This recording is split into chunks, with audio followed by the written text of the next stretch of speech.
네, 안녕하세요. 이길재 선교사라고 합니다. 어, 머리는 하얗지만 가까이에서 바라보면 나름 젊은 사역자입니다. 그러니까 너무 거리감을 두실 필요는 없을 것 같고요. 오늘 저는 하나님의 백성을 찾아서 사실은 고민을 조금 많이 했었어요.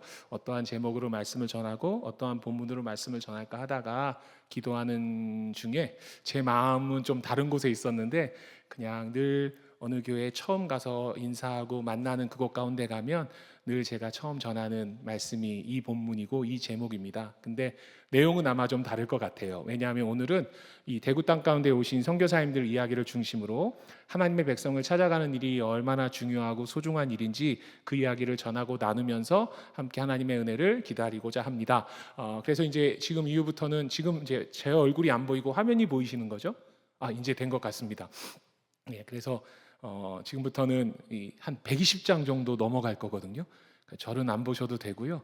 화면만 보시고 함께 따라가면서 이야기를 나누도록 하겠습니다. 성경 구절 마태복음 24장 14절 말씀인데요. 이 성경 구절을 함께 읽겠습니다.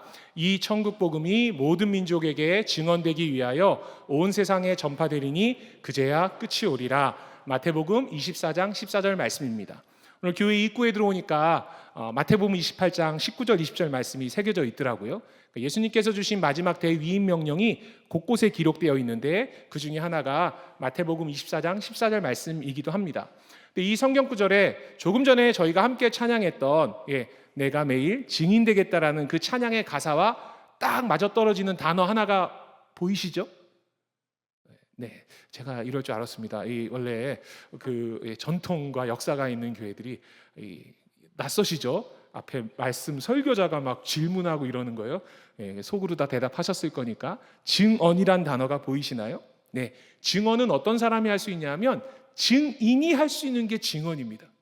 내가 어떤 사건의 증인이 아니라면 내가 가서 하는 말은 증언이 될 수가 없는 거죠. 내가 매일 세상 가운데서 복음의 증인 되겠다라는 그 고백 안에는 내가 세상 가운데서 복음을 증언하겠다라는 고백이 함께 있는 겁니다. 예수님께서 우리에게 말씀하시는 거거든요. 천국 복음이 예수님의 그 십자가의 사랑이 모든 민족에게 증언되어지면 주님 다시 오시겠다라는 그 약속의 말씀입니다. 이를 위해서는 증인이 필요했던 거죠. 그 증인이 전 세계에 나가서 지금도 사역을 하고 있습니다. 혹시 전 세계 인구가 지금 몇 억쯤 되는지 알고 계십니까? 이 성가대는 늘 긴장하셔야 되잖아요. 강사님들이 오시면 막 가까이 쳐다보면서 질문하고 하니까 혹시 전 세계 인구가 몇 억쯤 되는지 알고 계세요? 네? 85억. 목사님, 이런 분들은 교회에서 정책적으로 선교사로 파송해야 됩니다. 85억 명에 맞히신 거죠? 82억 명, 70억으로 생각하시면 안 되고요. 82억 명을 향해 가고 있습니다. 근데 여전히 그 땅 가운데 예수님을 모르고 죽어가는 사람들이 있다라는 거예요. 매년 1월 달에 오픈도어스 선교회라는 곳에서 기독교 박해지수를 이렇게 발표하거든요. 그 앞쪽에 보시면 너무 낯익은 나라들이 있죠. 북한은 끊임없이 1등을 고수하고 있고요. 올해가 아마 점수상으로는 가장 박해 점수가 높았던 해입니다. 그 이야기는 북녘 땅에서 지금 예수 믿는 일은 결코 쉽지 않다라는 거죠. 그리고 그 아래 순서되어 있는 소말리아, 예멘 등등을 보시면 우리가 종종 세계에서 전해지는 뉴스를 통해서 많은 사람들이 어려움을 겪고 있고 또 생명을 잃어가고 있다라는 거죠. 이게 기독교 박해지수 국가인데요. 이 나라들을 지도에 색칠하면 이렇게 모여 있습니다. 선교학자들은 우리 이제 매주 월요일 날 또 선교 강의도 들으시고 함께 기도도 하시니까요. 여기를 선교학자들이 텐포리 인도라고 해가지고 북반구의 위도 10도 40도 사이에 있다고 해서 저기에 미전도 종족들이 함께 모여서 살아가고 있습니다. 미전도 종족의 정의를 얘기하면 학자들마다 조금 다르긴 하지만 보편적으로 이렇게 이야기합니다.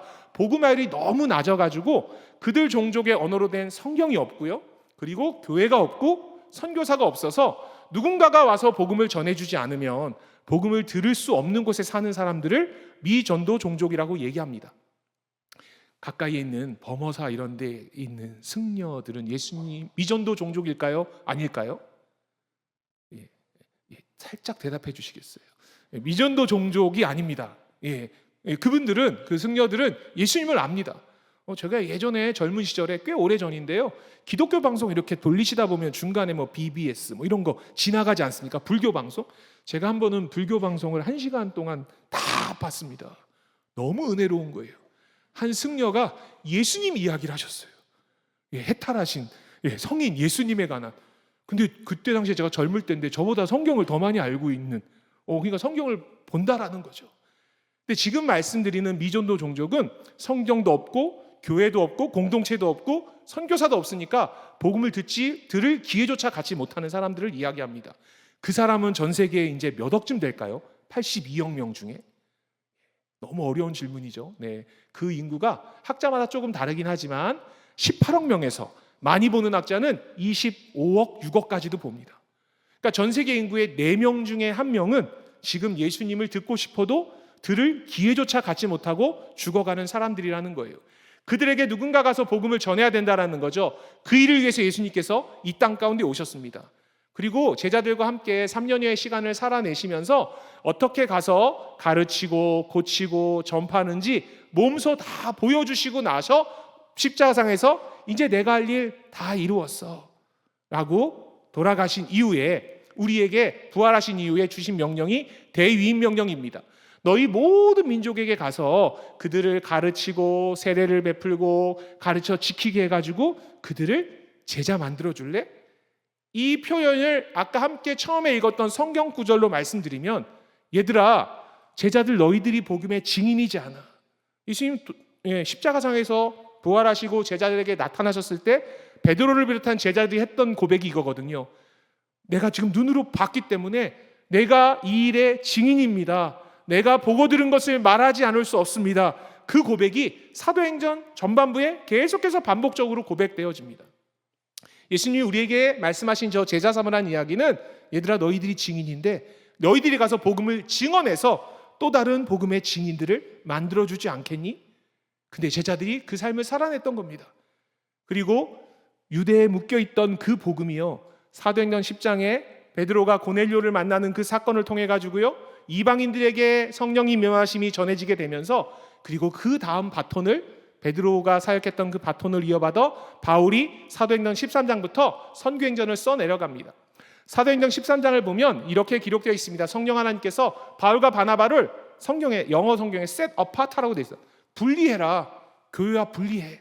그래서 그들을 기도하며 금식함으로 보내주지 않겠니? 그 교회가 기도하며 금식함으로 선교사를 후원하고 지원하면 성경 끝나고 다시 성령님이 다시 한번 바울과 바나를 보내는 장면이 나옵니다. 그때는 킥아웃이거든요. 쫓아낸다라고 되어 있어요. 그러니까 바울과 바나바를 선교사로 보내는 거죠. 그렇게 해서 사도행전 13장부터 본격적인 이방인 선교가 시작되는데, 우리가 잘 아는 구브로 거쳐서요, 비시디아, 안디옥, 루스드라, 더베 갔다 와가지고요, 바울 선교사님이 사도행전 15장에 가면 이방인들에게도 성령님이 함께 하십니다. 증인이 됐잖아요. 그 이야기를 예루살렘에 가서 보고를 하죠. 그리고 16장에 다시 선교행전을 갑니다. 아시아를 다 둘러보고요, 사실은 1차 때 갔던 그 지역을 다시 돌아보려고 했는데, 여기 드로아에 있을 때 꿈에 마게도냐 사람이 나타납니다. 그래서 바울에게 이렇게 말씀하시죠. 성령 하나님께서 마게도냐 사람을 통해 가지고요, 건너와 우리를 좀 도와주세요. 마게도냐 사람이, 성경은 그렇게 되어 있지만 제가 성경을 다시 읽어보니까 이렇게 말했을 것 같아요. 바울 선교사님에게, 바울 마게도냐로 들어와 주세요. 그래서 그 지명이 드로아거든요. 신학생들은 이렇게 지명을 외웁니다. 들어와. 그래서 들어와요. 바울이 어딘가에서 머리를 깎지 않습니까? 어디서 깎았는지 아세요? 오늘 들으시면 다 외우실걸요? 그 지역에서 머리를 깡그리 깎았어요. 그래서 그 지역이 깽그리아예요. 이렇게 배우시면 어쨌든요, 그래서 무려 3일 길인데 하루 만에 건너갑니다. 그래서 거기 가가지고요, 빌립보에 가서 교회를 개척합니다. 그리고 데살로니가, 베레아, 아테네, 그리고 오늘 우리가 함께 읽을 본문이 고린도 땅에서 있었던 일입니다. 바울이 2차 선교행전 때 겪었던 어려움들은 일일이 말씀드리지 않겠습니다. 근데요, 바울 선교사님은 자신의 목숨이 위태로워도 복음을 전하기로 주저하지 않았던 분입니다. 복음 전하는 것에 관해서는 당신의 생명을 내어놓기로 작정했던 분인데, 오늘 우리가 읽은 고린도에서 이상한 일이 발생합니다. 흩어졌던 유대인들이 이방인에게 복음을 전하는 바울 선교사님을 상당히 힘들게 하거든요. 그때 바울 선교사님이 이 앞에 6절에 보시면 몸에서 먼지를 털어내는 장면이 나오는데 성령 하나님께서 급하게 부르십니다. 꿈에요. 오늘 우리가 읽은 성경 구절인데요, 제가 다시 한번 읽어드릴게요. 이게 어떤 의미인지 한번 잘 기억해 보십시오. 환상 가운데 말씀하셨다는 거예요. 바울아, 두려워하지 말고 침묵하지 말고 말해야 돼. 저는 이 성경 구절에서 선교지 있을 때 되게 위로받았거든요. 저는 지금도 선교사님 중에 당신의 선교지에서의 이름을 바울로 하시는 분들에게 선교사님 성경을 좀 읽고 하시라고, 그 삶을 살고 싶으시냐고. 바울 선교사님의 삶은 너무너무 멋지지만 그 멋짐을 위해서 매일 맞으셨어요. 성밖에 버려지고 뭐 이런 상황인데, 근데 그러니까 바울이 부담스러웠는데요, 여기서 바울 선교사님이 두려워하셨다라는 거예요. 그리고 침묵하시려고 했어요. 성령님께서 이렇게 이어에 말씀하십니다. 바울아, 내가 너와 함께 할 거야. 어떤 사람도 너를 대적하여 해롭게 하지 못하게 할 거니까 바울, 너 이곳에 머무르면서 좀 복음을 증언해 주지 않겠니? 잘 아시는 것처럼 3차 때 에베소 두란노 서원에서 2년을 머물렀던 그 기간을 제외한다면 바울 선교사님이 가장 오래 머물러 있었던 도시가 지금 이 고린도에서 무려 1년 6개월간 머물러 계십니다. 근데 그 시작은 두려움부터였다라는 거예요. 선교지 갈 때 힘들고 어려우신 생각 드실 때 이 구절을 한번 떠올려 보십시오.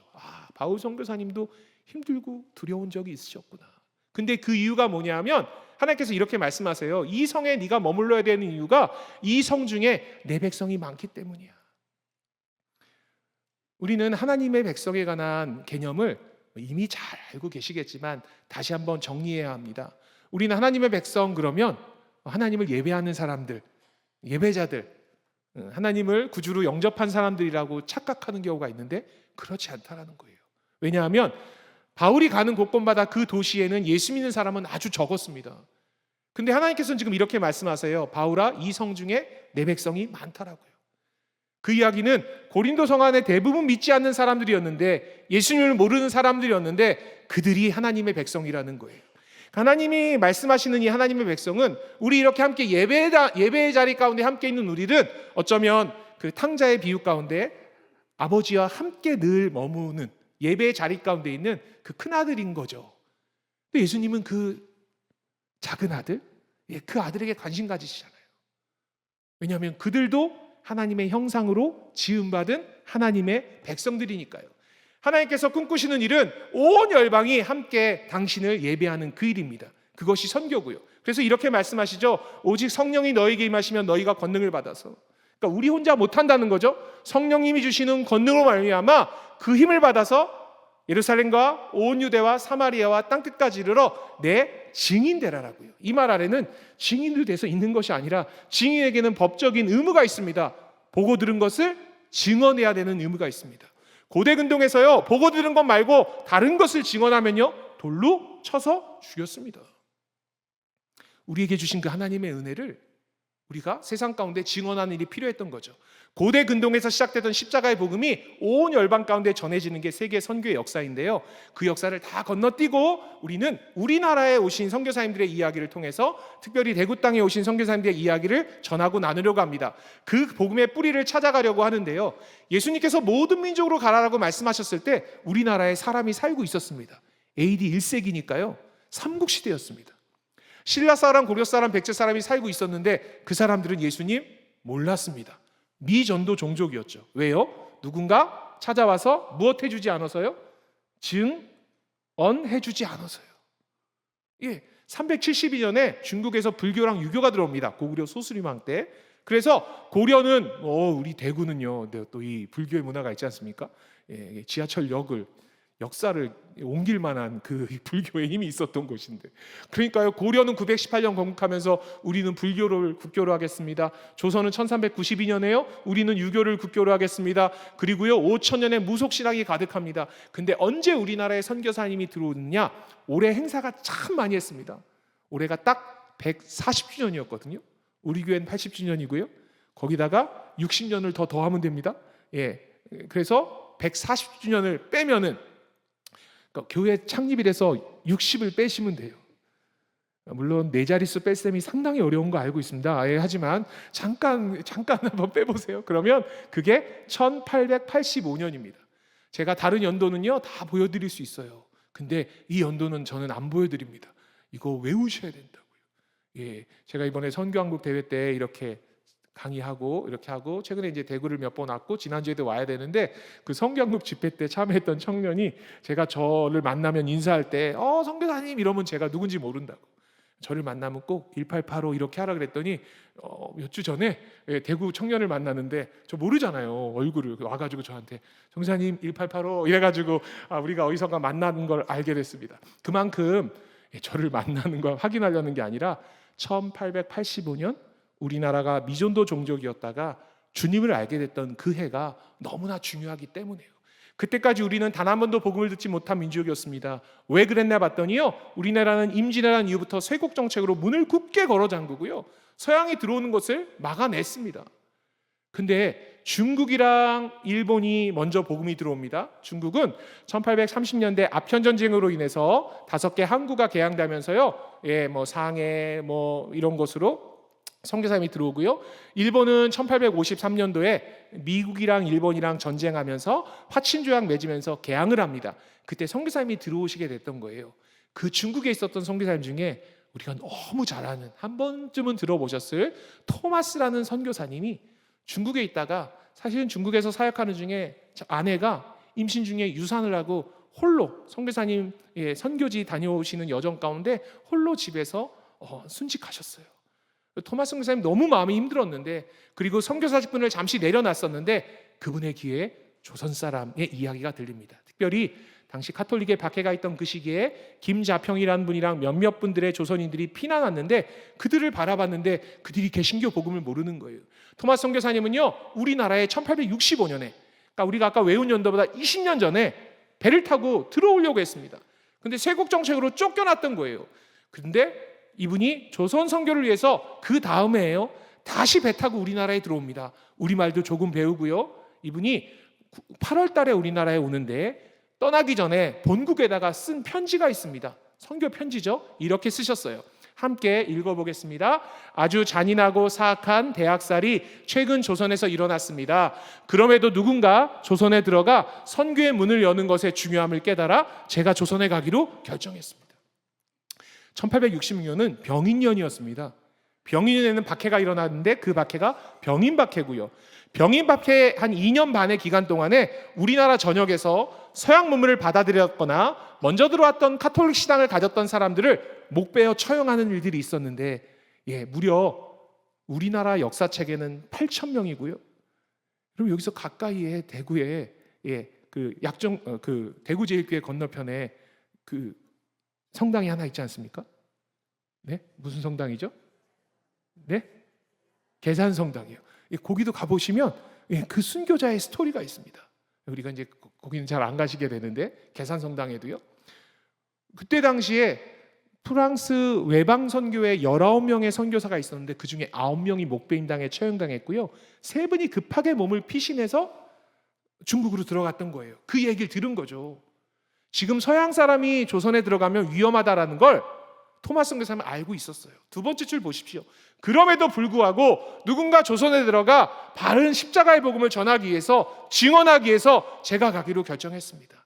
이분이 타고 왔던 배가 미국 상선이었고요. 그 배가 제너럴 셔머너였는데 그 제너럴 셔머너가 1866년 8월 달에 평양 대동강변, 저 대동문 지금도 평양에 있습니다. 그곳에 배가 왔는데 우리나라 관군이 저 배를 화공으로 침몰시킵니다. 그러니까 헤엄쳐서 나왔는데 칼을 들고 있는 박충건이라는 한 군인이 27이었던 토마스 선교사의 목을 그 자리에서 뱁니다. 그렇게 토마스 선교사님은 27살 나이에 평양 대동강변에서 복음을 전하기 위해 우리나라에 왔던 첫 번째 순교자가 되었습니다. 이분의 소식이 이분을 파송한 영국 웨일즈에 있는 한호복 교회에 전해졌습니다. 제가 이 교회에 갔고요. 제가 가서 찍은 사진입니다. 근데요, 여기 가봤더니요, 토마스 선교사님 아버님 무덤이 있는 거예요. 안 믿으시겠지만 저 청년이 접니다. 믿어주세요. 네. 중고등부 아이들이 하도 안 믿어가지고 제가 갔다 왔다라는 걸 보여주느라고 사진을 찍었는데, 저게 토마스 선교사님 아버님 무덤인데, 아버지는 언제 돌아가셨느냐? 1884년 우리나라의 문이 열리기 바로 한 해 전에 아버님이 돌아가셨어요. 근데 이 아버님이 아들을 먼저 떠나보낸 거죠. 한 19년 먼저 떠나보냈는데, 이 아버지 너무 마음이 아팠던 이유는 사실은 토마스 선교사님이 조선이 너무 위험해요, 근데 누군가 조선에 가야 돼요 라고 선교 편지를 보냈던 자신의 모교의 담임 목사님이 아버님이었어요. 선교지에서 며느리를 떠나보내고요, 그리고 아들이 다시 조선으로 가겠다고 해서 축복해서 조선행을 이제 축복하며 보냈는데, 조선에 도착하자마자 그 아들이 또 순교자가 됐던 거죠. 저 같으면 한동안 조선이 싫을 것 같아요. 근데 이 아버님 주일날 말씀하십니다. 성도님들께 우리 아들 토마스 선교사가 조선에서 순교했답니다. 우리 교회가 조선 땅을 위해서 기도합시다. 이 교회는 지금 어르신들 10여 명도 안 모이는 시골의 아주 작은 교회인데요, 제가 최근에 다녀오신 분을 통해서 듣기로는 여전히 주일날 북녘 땅을 놓고 이 땅을 놓고 그리고 영국 그 교회를 놓고 지금도 기도하신다는 거예요. 이렇게 간절히 기도하니까 그 기도의 응답으로요, 중국에 있었던 존 로스라는 선교사님이요, 평안도 사투리로 그 신약 성경을 번역해냅니다. 일본으로 갔던 이수정이라는 수신사 수행원으로 갔던 이수정 씨가 일본에 가서 예수를 믿게 되면서 그가 일본에서 성경책을 번역합니다. 이 이야기는요 1885년 이전에 있었던 일입니다. 1882년에 저 신약 성경이 다 번역되고요, 일본에서는 조선인에 의해서 1884년부터 해서 5년 초창기 때 1885년 선교사가 들어오기 전에 저 책이 출간되거든요. 실제로 우리나라에 처음 오는 언더우드 아펜젤러가 저 이수영 씨가 번역한 성경책을 들고 우리나라에 들어오게 됩니다.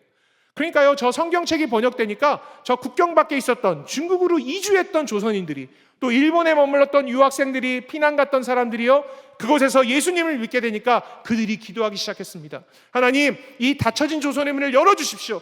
그럼 우리가 들어가서 조선에 가서 복음 전하겠습니다. 간절히 기도하니까요, 하나님께서 그 기도에 응답하셨어요. 그래서 저 닫혀진 문이 실제로 열립니다. 이게 제가 최선을 다해서 표현한 건데 한번 봐주세요, 장로님 권사님. 이게 열린 거거든요. 다시요, 천천히요. 이렇게 열립니다. 몇 년도에 열리냐면 1882년이 우리나라랑 미국이랑 조미소 통상을 맺습니다. 일본이랑 강화도 조약을 미리 맺긴 하지만 강화도 조약으로 선교사님이 우리나라에 들어오는 여건은 되지 않았고, 미국이랑 조약을 맺으면서 당시 전 세계에 선교사를 보냈던 미국 교회가 이 땅 가운데 선교사를 보낼 수 있었던 거죠. 그래서 조선에 관한 정보가 문이 열리니까요, 먼저 믿은 크리스찬들에게 전해지기 시작했습니다. 그 정보를 듣고 기도하는 분들이 생겼어요. 조선 선교를 위해서 사용해 주세요 하고 헌금을 드리는 분들이 생겼습니다. 그리고 기회가 된다면 제가 조선에 가겠습니다 결단하는 젊은이들이, 또 선교사님들이 일어나기 시작했습니다. 여러 가지 모습으로 반응했던 겁니다. 지금 우리 교회가 하고 있는 것처럼요. 한 번만 따라해 주십시오. 선교의 시작은 정보에 반응하는 것입니다. 기도로 반응하고 내게 주신 것들을 흘려보내고, 그리고 주님 성령님이 선명하게 부르실 때 영광스러운 선교사의 삶으로 나아가는 것, 그게 선교에 반응하는 겁니다. 여러분, 그러한 사람들을 우리는 세계를 품은 그리스도인이라고 얘기합니다. 그분들이요, 그때 들었던 정보가 딱 이 정보 하나였습니다. 인터넷도 없었고요, 조선에 관한 많은 것이 많이 없었습니다. 눈으로 한번 따라와 주세요. 제가 읽겠습니다. 지금 조선은 1300만 민족이 복음에 관하여 듣지도 못한 채 가난과 질병과 학대 속에 쓰러져 가고 있습니다. 그 나라가 드디어 작년에 문호를 열었습니다. 주님은 여러분 중에 누군가 조선 민족을 위해서 선교사로 갈 것을 부르고 계십니다. 우린 단기 선교를 가더라도 막 조사하시잖아요. 어디서 묵을 건지, 음식은 어떤지. 저는 단기 선교팀, 저랑 같이 가는 팀은요, 공항에서 한번 큰 홍역을 치릅니다. 제가 광고 미리 다 하거든요. 저랑은 단기 선교 같이 가시면 안 됩니다. 고추장, 김 이런 거 절대 못 가져오게 하거든요. 근데 꾸역꾸역 고추장은 언제 사용하는 거냐면요, 비행기 타면 비빔밥 시키면 고추장 나오지 않습니까? 그걸 아껴서 현지에 가져갔다가 정말 힘들 때 한번 짜서 마지막에 비벼 먹는 겁니다. 젊은 친구들, 청년들 선교지 가서 음식이 힘들잖아요. 전 주로 동남아 많이 가니까요. 첫날부터 고추장을 여는 순간 일주일 내내 고추장에 밥 비벼 먹다 옵니다. 현지인 음식 먹을 기회가 없어요. 그렇게 하면 그들을 배우고 이해하는 일이 필요한 거거든요. 그래서 이때 당시 선교사님들이 아무것도 모르고 우리나라에 막 왔던 겁니다. 이유는 딱 하나였어요. 바울의 고백처럼 그 땅에 하나님을 모르는 백성들이 거기 남아있기 때문에, 예수님의 그 관심이 그 땅 가운데 있기 때문에 우리는 나아간다라는 겁니다. 그래서 지금처럼 비행기 타고 훅 오는 게 아니라요, 태평양을 건넙니다. 그래서 미국 동부에서 출발하면요, 대륙횡단 열차 타고 서부에 와가지고요, 배 타고 일본 거쳐서 부산 거쳐서 목포 거쳐서 인천까지 오는데 평균 한 45일 정도, 한 달 보름 정도 걸렸고요. 좀 빨리 오는 선교사님이 한 3주에서 4주 정도, 정말 길게 온 분은 오다가 가족을 잃기도 하고요. 8개월 걸려 온 분도 있습니다. 우리나라에. 그렇게 어렵게 우리나라에 왔던 겁니다. 이게 인천의 당시의 모습이고요. 그 인천에 가시면 이렇게 한국 교회 선교 100주년 기념탑이 있습니다. 그리고요, 그 앞에 가면 이렇게 숫자고 적혀 있습니다. 그럼 이 1885년이라는 숫자는요, 선교사님이 온 그 해를 기념하려고 만든 건데요, 이게 한국 교회가 만들어 놓은 게 아닙니다. 그 기념탑은 한국 교회가 만들었는데 저 숫자는요, 인천 그 지역의 중구청이라는 곳에서, 인천에서 관광 상품 만들려고요, 개항기 투어 이런 거 만드느라고 역사를 조사할 거 아닙니까? 근데 조사해 보니까 1888년에 선교사님들이 우리나라에 온 이야기를 하지 않고는 인천의 역사를 이야기할 수가 없는 겁니다. 오늘 찬양대 찬양 너무 잘해 주셨는데, 사실은 대구에 오면 제가 오늘은 그 이야기 못하지만 음악 이야기 합니다. 여러분, 대구에 음악가가 많습니다. 왜 이야기를 갑자기 말씀드리냐면, 제가 어제 서울의 어느 교회랑 이렇게 순례를 했어요. 근데 원래 그런 이야기를 하는 타이밍이 아닌데 어제 무슨 이야기를 했냐 하면, 무슨 이야기 하다가 그 진달래꽃 그 교회가 감리교회에서 이야기했네요. 여러분, 그 나보기가 역겨워 가실 때에는 말없이 보이보내 들여오리다, 영변의 약산 진달래꽃 아름다다 가실길에 뿌리오리다. 그 시를 쓰신 분이 김소월 시인이지 않습니까? 그 김소월 시인과 조금 연결된 분 중에 하나가 감리교 역사 가운데 한 여자분이 있는데 김순애라는 분이 계세요. 죄송해요, 최순애. 기억나실걸요? 최순애가 어떤 분이냐면요, 초등학교 때 소년제에다가 시를 써가지고 등단했어요. 그게 듬북 듬북 듬북 새논에서 울고, 이 노래, 이 찬양이라 그럴 뻔했어요. 이 노래예요. 근데 이 노래에 곡을 붙여준 분이 누군지 아세요? 박태준 선생입니다. 박태준 선생이 개성학교 출신입니다. 여기서 음악적인 게 재능이 발굴돼서 숭실로 유학 갔던 거예요. 어제 한 그 성도님을 만나서 강의하다가 얘기하다가 그 얘기를 했어요. 근데 이 최순애 이분의 시를 읽고 한 중학생이 너무너무 그 소녀를 만나고 싶었대요. 그래서 그때 당시에 1900년대 초중반에 소녀 만나는 일이 쉽지 않지 않습니까? 연애하면 큰일 나는데요. 또 중학생이 어떻게 하면 그 꼬마 소녀를 만날 수 있을까 생각하다가 이분이 나도 시를 쓰자, 나도 등단하면 전년도 수상자랑 올해 수상자랑 만나지 않겠나. 이분이 또 시를 내요. 그 다음에 이분이 쓴 시는요, 나의 살던 고향은, 이원수 선생, 아동 작가.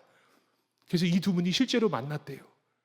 그리고 이 두 분이 중학교, 초등학교 때부터 연애 편지 한 거예요. 어제 이 이야기를 하는데 한 집사님이 갑자기, 이런 일이 가끔 있거든요, 선교사님, 저희 할머니세요, 최순애. 제가 궁금한 게 있었어요. 그분들이 연애 편지를 수백 통 했거든요. 이건 너무 사적인 건데 막 이렇게 얘기하면 될지 모르겠지만, 집사님께, 집사님, 할머니랑 그 할아버님이랑 이렇게 쓴 연애 편지, 그거 책으로 내면, 그분들이 너무 글을 잘 써요. 너무 좋았는데 어제 제 궁금증이 풀어졌어요. 사시다가 부부싸움을 한번 하셨는데 할머니가 나가서 다 태우셨대요. 선교 역사의 이면이죠. 그렇게 그 가정이 사실은 예수 믿는 가정이었거든요. 최순 선생님 가정이.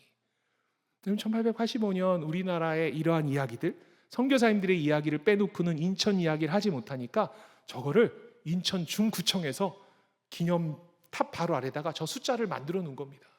그때 우리나라에 왔던 분이 우리 장로교의 뿌리가 되는 언더우드 선교사님 그리고 아펜젤레 선교사님 부부인데 우리는 장로교 언더우드 선교사님 이야기를 잠깐 하려고 합니다. 이 언더우드 선교사님은요 사실 인도로 가기로 했던 선교사님이었습니다. 인도 선교를 준비하고 있었어요. 인도 말도 할 수 있었고요. 1년간 의학도 배웠는데 갑자기요 바울에게 나타났던 것처럼 꿈에 성령 하나님께서 언더우드야 조선은 한 사람도 없다. 조선을 어떻게 하면 좋겠니? 언더우드는 이 얘기를 듣고요 조선에 가기로 결정합니다. 근데 문제가 있었습니다. 인도에 함께 가기로 했던 결혼해서 함께 가기로 했던 약혼녀 사랑하는 여자친구가 있었어요. 그 여자친구에게 가서 이야기하는 거예요. 우리 같이 조선에 가면 안 되겠냐고. 그랬더니 그 자매는 또 궁금할 거 아닙니까? 물어봅니다. 그럼 언더우드 조선은 무얼 먹고 살아요? 언더우드 선교사님은 정말 용감한 남자였어요. 자매가 이런 거 물어보면 나름 조사해야 되는데 언더우드 선교사님 이렇게 얘기했거든요. 나 몰라요. 이거 정말 큰일 납니다. 거기 병원은 있어요. 그랬더니 나 그것도 모르겠어요. 그럼 도대체 뭘 알고 갑니까? 조선에 대해서. 언더우드 선교사님이 아는 게 하나 있었습니다. 아까 우리가 함께 제가 읽어드렸던 그 정보요. 내가 조선에 대해서 아는 게 하나도 없어요. 근데 하나 아는 게 있는데 그 땅에 1000만 명에 넘는 사람이 예수 모르고 죽어간답니다. 그래서 난 조선에 갈 거예요. 언더우드 선교사님 그 여인과 헤어지고 우리나라에 홀로 옵니다. 그 동상에 홀로 계신 거예요. 서울에 도착합니다. 아펜젤러 선교사님은 배제학당이라는 나라의 양반집 자제들이 많이 왔던 학교를 했다면 언더우드 선교사님은 고아들 데려다가 학교합니다. 이 고아 출신 중에 우리가 아는 분들이 있어요. 어르신들은 우사 김규식 박사님을 아시는 분들이 많습니다. 김구 선생님이 주석이실 때 부주석 하셨던 분이고요. 이쪽 부산 가실 때 이 길 걸어가신 기록도 있고, 그리고 청년들은 이분을 압니다. 도산 안창호 선생님도 그 학당 출신이었습니다. 다음 세대들에게 우리가 무엇을 가르치느냐가 너무너무 중요한데 철저히 하나님의 말씀을 전하고요, 세상 가운데 복음의 증인으로 살아가는 것이 어떠한 일인지를 전하니 우사 김규식 선생은 6.25 전쟁 때 납북당에서 순교하셨고, 도산 안창호 선생님은 서대문 혁명에서 옥고 치르시고, 그 후유증으로 이 땅에 마지막 생을 내려놓으시는 그 역사가 선교사님과의 만남의 역사 가운데 있습니다. 그 학교 경신학교가 이렇게 됐다가 지금은 서울 해화동 뒤쪽에 이렇게 학교가 세워져 있는 거죠. 그리고 언더우드 가문은 이렇게 교회를 세웁니다. 세문안교회가 이렇게 됐다가 아마 요 교회를 기억하는 어르신들 계실 것 같아요. 예전에 생명의 말씀사 옆에 십자가 앞에서 약속들을 많이 하셨다고 권사님들이 말씀하시더라고요. 지금은 이렇게 교회가 세워져 있습니다. 그리고 언더우드 가문은 4대가 양화진에 잠들어 있습니다. 4대 되시는 피터 언더우드 원한석 선교사님은 지금도 한국에 살고 계시고요. 그런데요, 이 언더우드 선교사를 통해서 북장로교회에 조선에 관한 정보가 들리기 시작했어요. 그리고 그때 당시에 미국에서 이건 헐몬산 신앙 수련회 때인데 학생 자원운동이 일어납니다. 그때 당시에 젊은이들이요 이런 캐치프레이즈로 나아갔습니다. All should go and go to all. 우리 모두 다 갑시다. 열방의 모든 사람들에게로 가서 우리가 복음을 증언합시다. 그 이진으로 우리나라에 오는 분들이 있습니다. 왼쪽이 기포드고요. 보시기에 오른쪽이 우리가 너무 잘 아는 사무엘 마포 3열 선교사님. 그 후손이었던 아들이었던 마포 화열 선교사님, 그런 분들의 유적이 대구 땅 가운데 남겨져 있죠. 대구 동산병원에서 의료 선교사로 사역하시기도 하셨고요. 그리고 가운데 있는 분이 베어드라는 선교사님입니다. 저 베어드 선교사님은요 학교 동기들 두 분보다 조금 뒤늦게 오지만 1891년에 옵니다.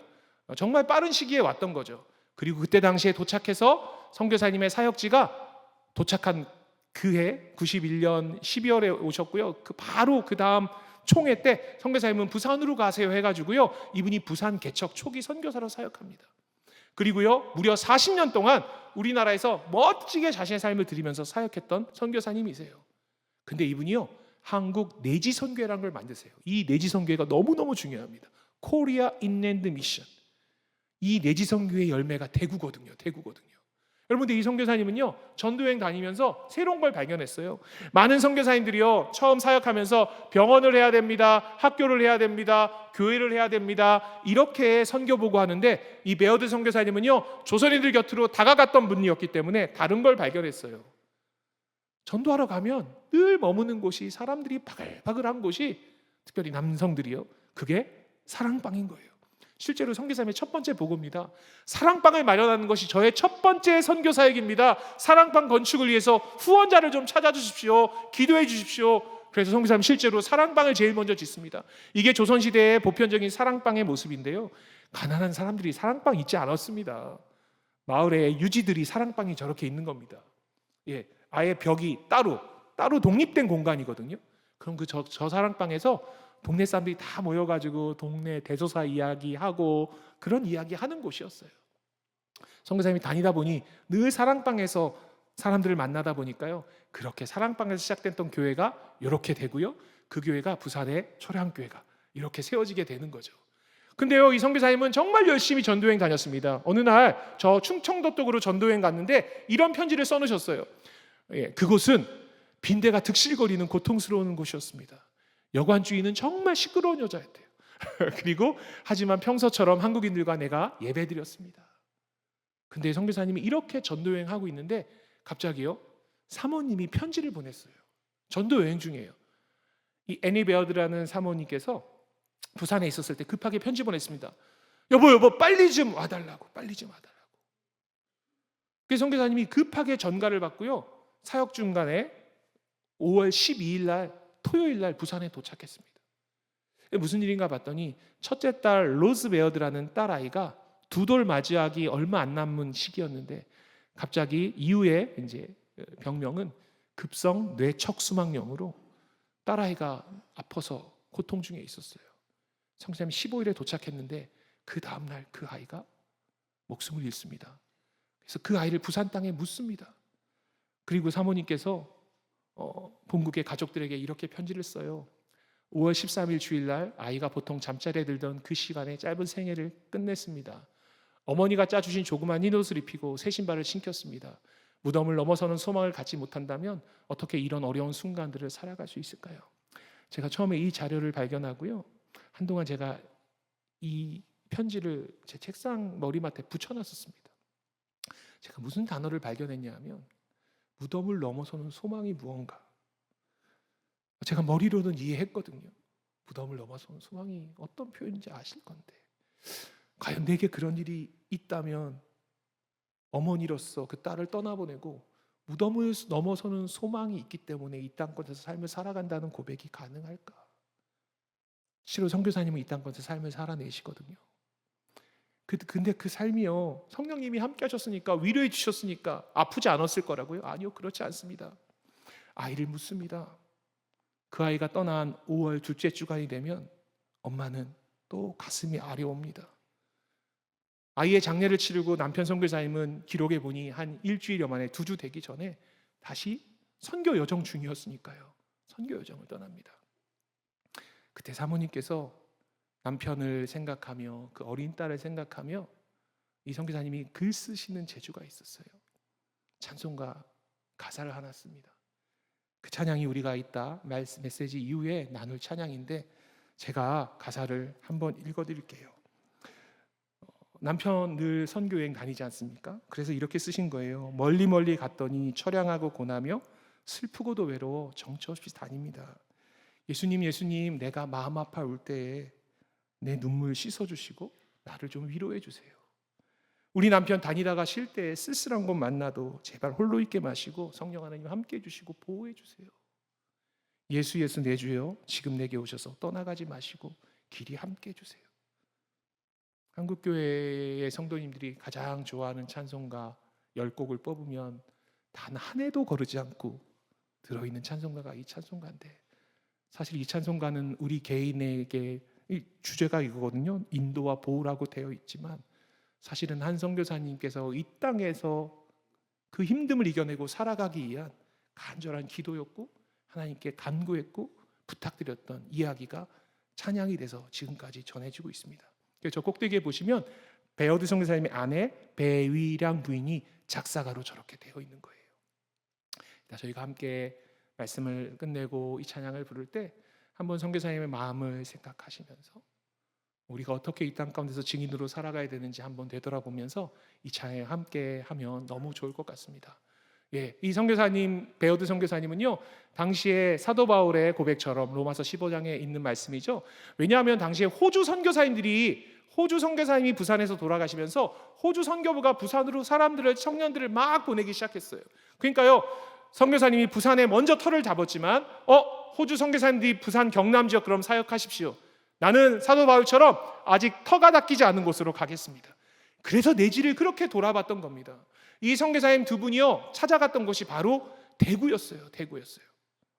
죄송합니다. 네. 예. 부산에서 출발해가지고요, 내지 선교회 만들어서 대구 개척했습니다. 근데 개척해서 6개월도 안 됐는데 서울로 갈 수밖에 없었어요.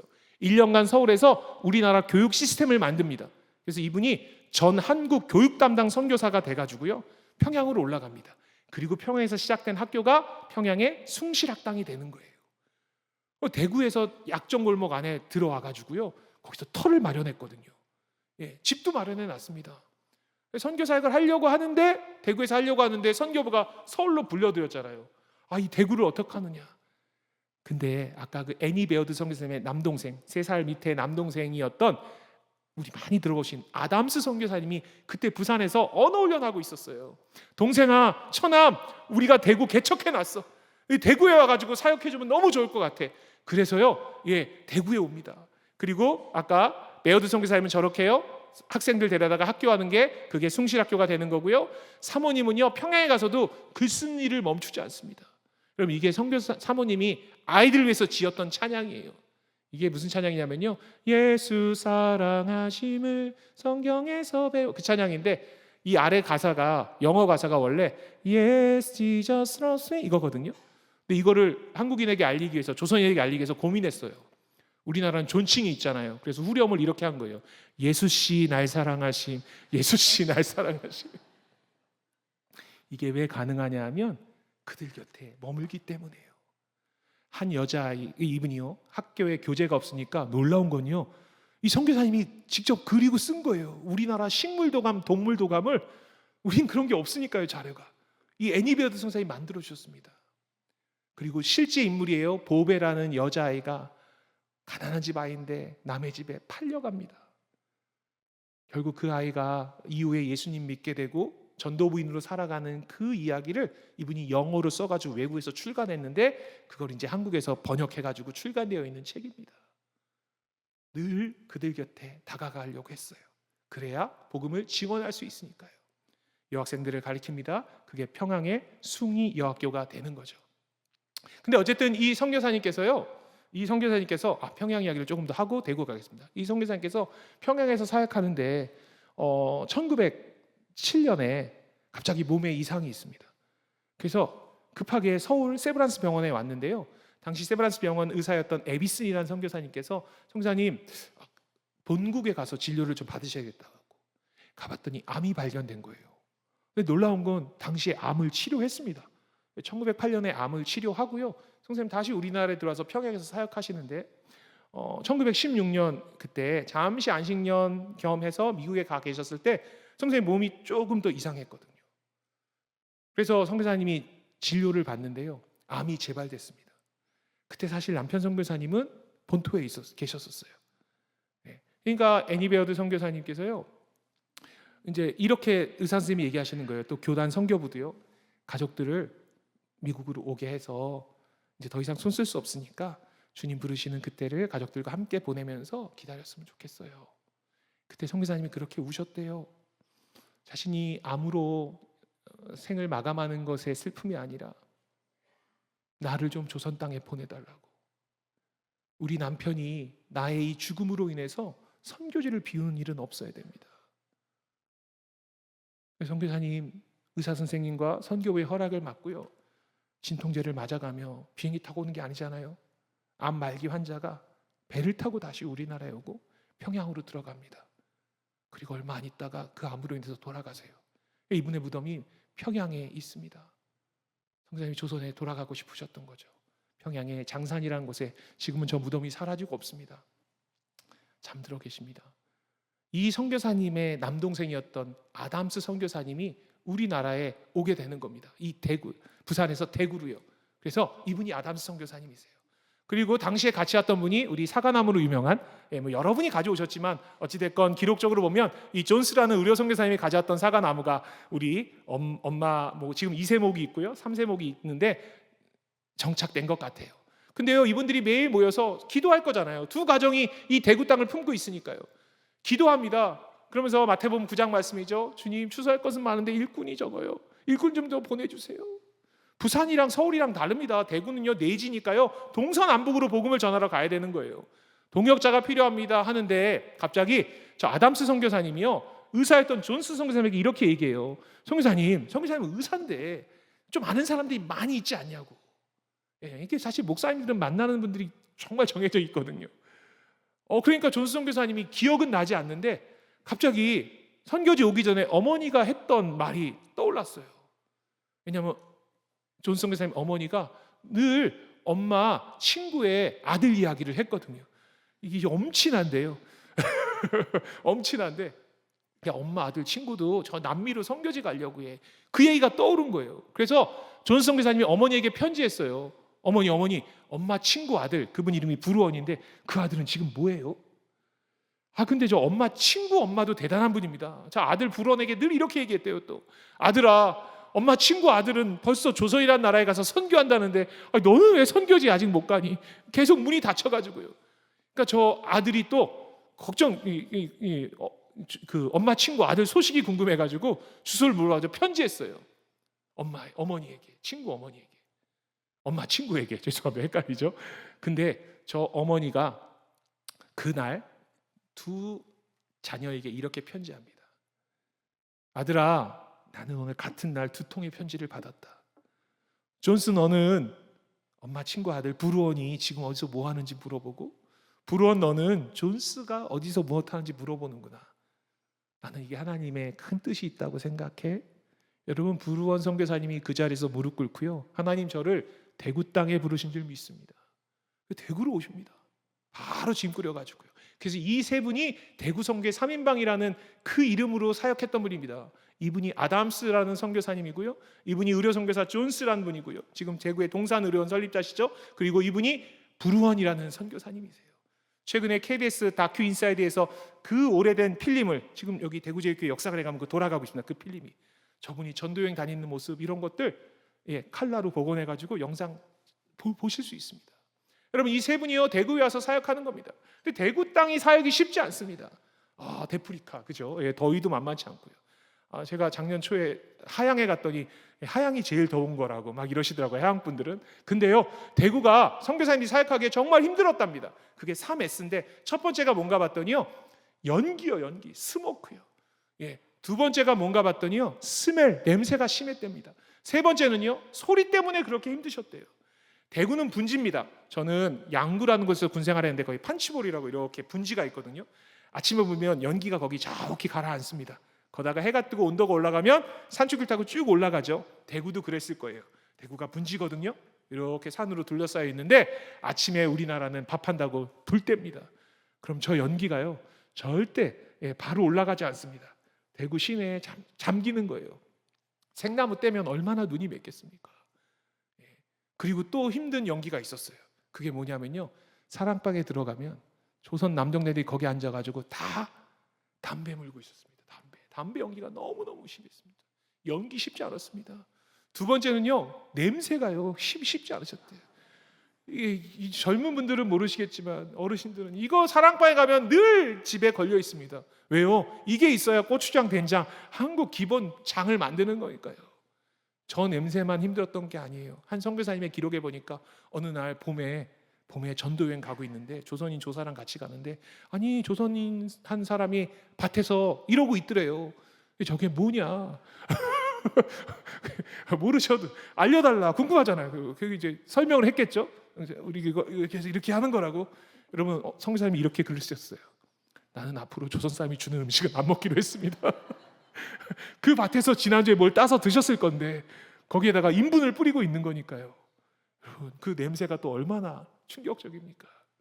그리고 소리는요, 밤에 자려고 하면 그때부터 그날 빨래한 거 여인들이 이거 하기 시작합니다.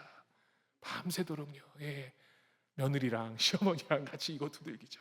한국 사람들은 이 멜로디가 익숙하니 그냥 잠을 자지만 외국인들은 쉽지 않습니다. 그리고 정말 힘들었던 소리는요, 무당 구토는 소리가 영적 싸움이었거든요. 그 모든 걸 이겨내고 이 땅 가운데서 사역하는 겁니다. 의약품이 들어오기 전에 여기 대구에 터를 잡아보니 여기가 양령시장이네요. 우리 약국 갑시다 해가지고 약국 이름이 위에 사진이 있었는데 미국 약방이에요. 그래서 여러분 대구 분들이니까 아시겠죠? 제가 대구에 설교하러 장로님 통해서 들은 게 있어요. 양령시장 얘기를 했더니 옛날에 진짜 가난한 집 애가 곧불이 걸리면 감기 걸리고 아프면 약은 못 사주니까 너 가서 양령골목 한 2바퀴 돌고 와 그랬다고 그 얘기를 해주시더라고요. 혹시 이 중에도 그런 분이 계신지 모르겠지만 근데 선교사님은 가난한 사람 약을 나눠주는 거예요.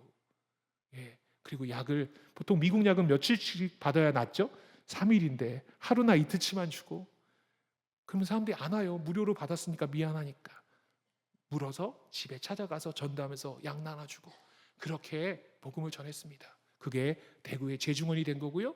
그게 대구의 동산의료원이 된 거죠. 그리고 남학생들 데려다가 학교했죠. 그게 대구의 개성학교고 3.1 만세운동의 중심이 됐던 아담스관이 저기에 있고요. 여기가요. 지하실에서 3.1 만세운동 등사했던 거고 또 여학교 학생들 데려다가 학교하죠. 그게 신명학교가 되는 거고요. 저 부러운 선교사님의 사모님이었던 부마태 선교사님이 신명학교의 기초를 다지고요. 그리고 대구제일교회에서 1930년대 전국 교사 수련회 할 때의 모습이 남겨져 있고 저 건물은 지금도 남겨져 있습니다. 우리가 이런 멋진 은혜의 땅 가운데 우리가 살아가고 있습니다. 여러분 이 지명은요 한 선교사님이 설립한 세운 교회들이에요. 여러분 그분이 바로 저 부르원이라는 선교사님입니다.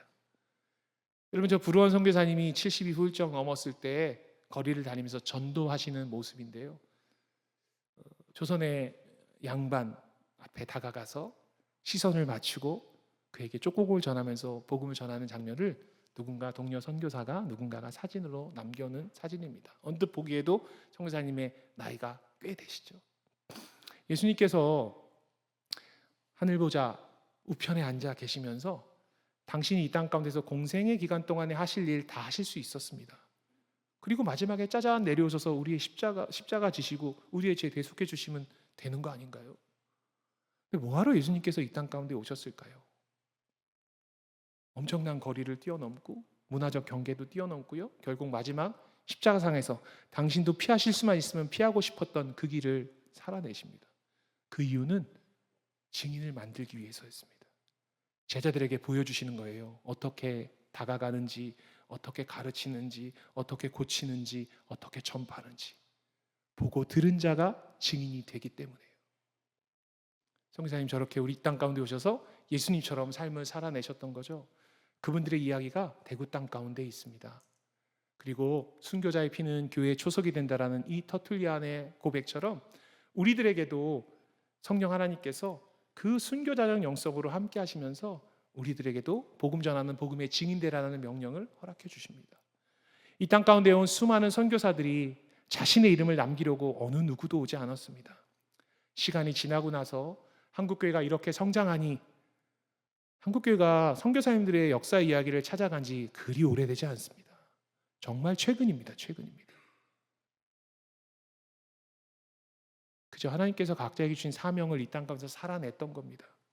느헤미야서 3장을 보면 어떤 사람은 큰 한 섹터, 한 구간을 다 성벽을 세우지만 어떤 사람은 문짝 하나 세우는 사람이 있습니다.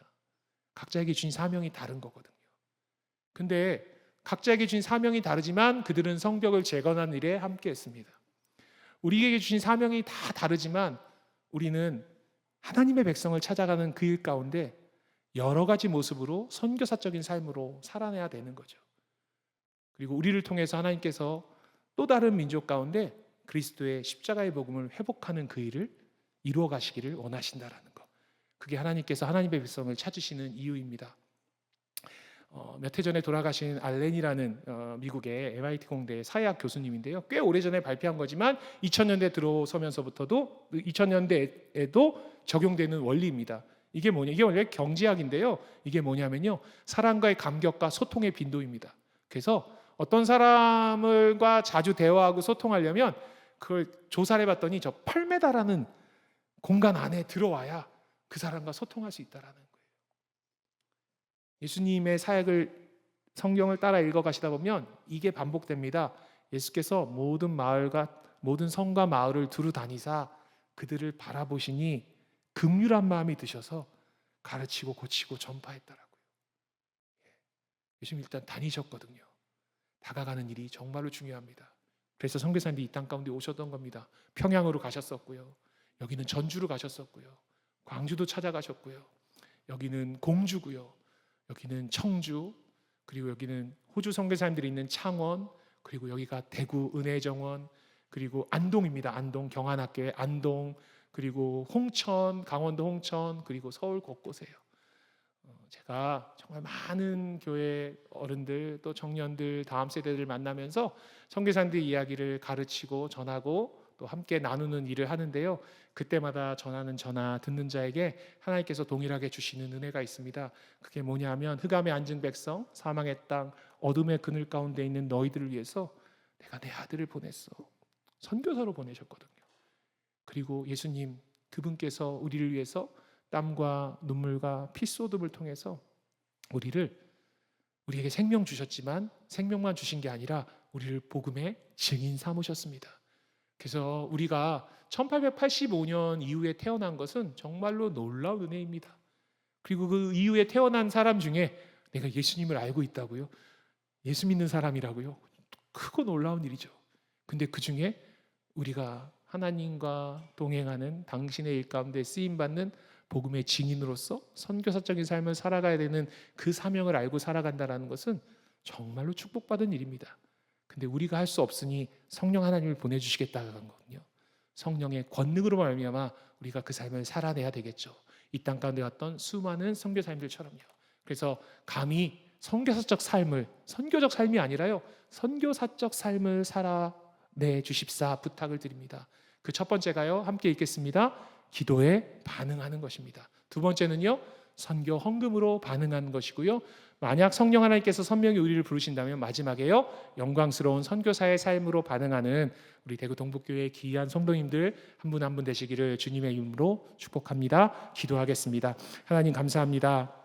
우리를 너무너무 사랑하셔서 독생자 아들 예수 그리스도를 보내주셨고 또 그 사랑을 바라보았고 기억했던 복음의 증인들이 끊임없이 열방 가운데 나가 복음을 전한 그 역사 가운데 이 땅 대구 땅 가운데 귀한 복음의 증인들 보내주신 것 우리가 보고 듣고 깨닫습니다.